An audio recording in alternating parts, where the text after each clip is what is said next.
Regardez cette vidéo hallucinante. Dorénavant, vous n'emploierez plus l'expression « avoir une mémoire de poisson », parce que le poisson en question s'est montré 1000 fois plus intelligent que n'importe quel autre animal, malgré le fait qu'il ne possède pas de grandes capacités physiques. Le pêcheur qui a pêché cette pieuvre l'a laissée à bord du bateau, pensant qu'elle allait être affaiblie par le manque d'eau. Et pendant qu'il est allé chercher son téléphone pour filmer sa belle pêche du jour et la montrer à ses collègues, la pieuvre a décidé que ce jour-là ne serait pas son dernier. Alors qu'il avait le dos tourné, la pieuvre a glissé vers un coin du bateau où se trouvait un trou. Elle a ainsi réussi à se faufiler dedans et se jeter dans l'eau.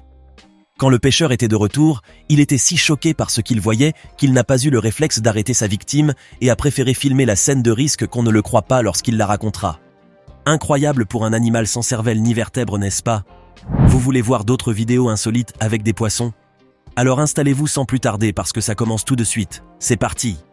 Dans cette vidéo, je vous promets que vous verrez des choses que vous n'avez jamais vues auparavant. Si je vous demandais si vous avez déjà eu l'occasion de voir des poissons traverser une route, une vraie avec de l'asphalte, vous me répondriez certainement non. Eh bien voici une vidéo sidérante où des saumons ont été aperçus en train de traverser une route dans l'État de Washington aux États-Unis. La vérité est que la route de Shelton a été inondée suite au débordement de la rivière Skokomish, au-dessus de laquelle elle se trouve. La vidéo montre en effet les saumons se précipitant à travers quelques centimètres d'eau pour se frayer un chemin, pour atteindre leur zone de frai de l'autre côté de la route, avant que des voitures ne viennent les réduire en sashimi. Ces poissons sont bien connus pour être d'excellents nageurs, ce n'est pas quelques centimètres d'eau en moins qui les stopperait. Normalement, toutes les créatures marines ou presque redoutent de croiser un requin. Toutes ont en affreusement peur, toutes les fuient à des kilomètres, toutes sauf les poissons rémoras qui adorent être en sa compagnie. Un parfait exemple de symbiose. On vous explique. Le rémora est un petit poisson mesurant entre 30 cm et 90 cm de long. Il possédait avant des nageoires dorsales antérieures qui avec le temps sont devenues un organe qui se trouve comme une ventouse au sommet de leur tête et qui leur permet de s'attacher à un requin, généralement sur son ventre ou sur son dos. Pourquoi un tel attachement? Franchement, pourquoi un requin pourrait intéresser un petit poisson si ce n'est pas pour l'aider à se remplir la panse?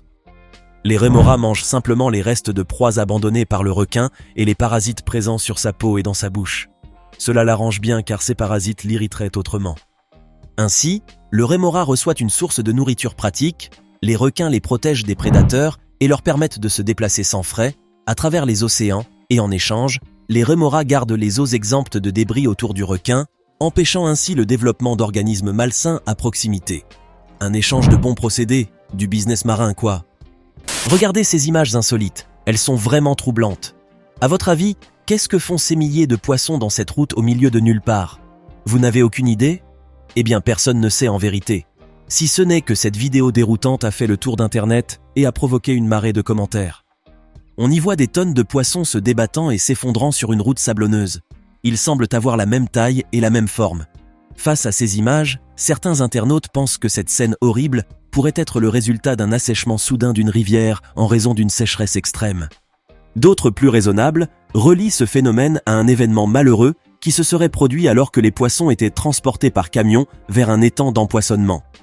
Les poissons allaient probablement servir d'appât à des poissons plus gros. Le camion venant de l'écloserie aurait eu la soupape de décharge ouverte par erreur pendant qu'il roulait et tous ces malheureux poissons se seraient retrouvés au sol. Si cette théorie se confirme et que la vidéo a été bien filmée aux États-Unis, on pourrait alors parler d'une perte sèche d'une valeur de 72 000 $. Je n'aurais pas aimé être à la place de ces poissons, ni du conducteur du camion non plus d'ailleurs. Moi, quand on me parle de carpe, je pense à une bonne carpe au four sur son lit de légumes ou à une bonne friture de poisson. Mais à aucun moment je ne penserai au mot « danger ». Eh bien, figurez-vous qu'il y a 80 ans, les agriculteurs étaient encouragés à planter une plante ornementale inoffensive originaire d'Asie pour couvrir les sols et servir d'aliment pour le bétail. Des années plus tard, des collines entières, des lignes électriques et des forêts ont été dévorées par cette espèce végétale rampante et épaisse du sud-est, le kudzu. Mais ce dernier n'était pas la seule espèce envahissante dans le coin. Une espèce encore plus dangereuse se faisait abondante, et c'était cette fois-ci les poissons carpes. Pourquoi étaient-elles une menace? Eh bien parce qu'elles sont envahissantes et affectent négativement les écosystèmes. Elles font des ravages et provoquent le déclin de certaines espèces indigènes, et, dans certains cas graves, leur disparition complète. La carpe herbivore, la carpe à grosse tête, la carpe noire et la carpe argentée ont été initialement introduites aux États-Unis pour contrôler la croissance des algues et la prolifération du plancton dans les étangs du Missouri et de l'Arkansas. Cela partait d'une bonne intention comme pour le kudzu, mais lorsque ces étangs ont été inondés par les eaux de crue en 1993, les carpes se sont échappées et se sont dirigées vers le fleuve Mississippi.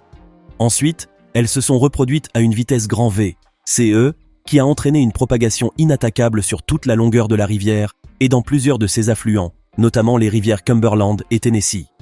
Aujourd'hui, leur volume considérable met à rude épreuve les espèces indigènes, qui se retrouvent souvent supplantées par les algues, le plancton, les escargots et les moules consommés par les envahisseuses.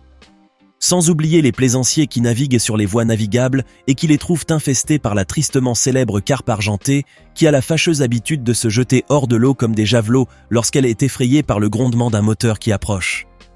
Aujourd'hui, des mesures ont été prises et des plans d'action ont été mis en marche pour endiguer la marée de carpes et les freiner dans leur élan. Avant de continuer, n'oubliez pas de cliquer ici pour vous abonner si vous aimez cette vidéo et d'activer toutes les notifications pour ne rater aucune de nos prochaines vidéos.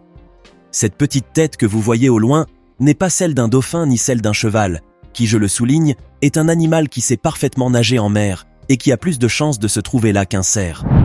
Non, vous ne rêvez pas.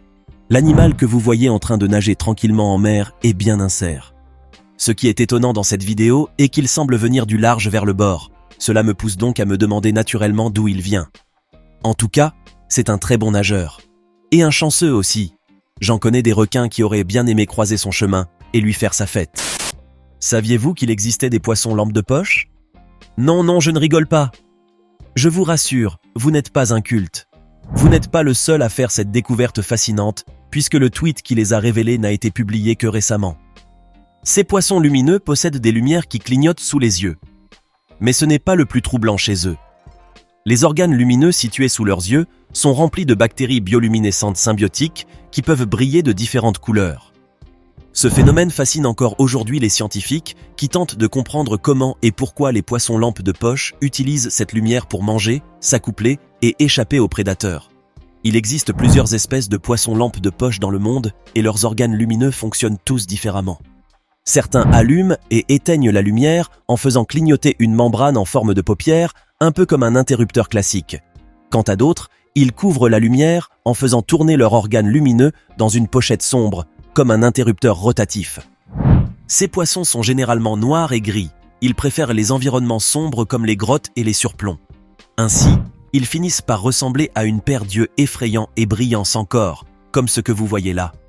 Si vous vous demandez à quoi leur sert cette lumière, ce n'est sûrement pas pour faire mumuse, ni pour faire peur aux autres poissons au fond de l'eau, mais simplement pour attirer les petits planctons et les avaler. Je sais ce que vous allez me dire.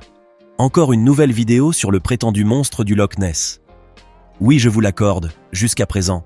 Ce monstre n'a révélé que la partie émergente de son abdomen, et personne n'a jamais vu à quoi il ressemblait dans son entièreté.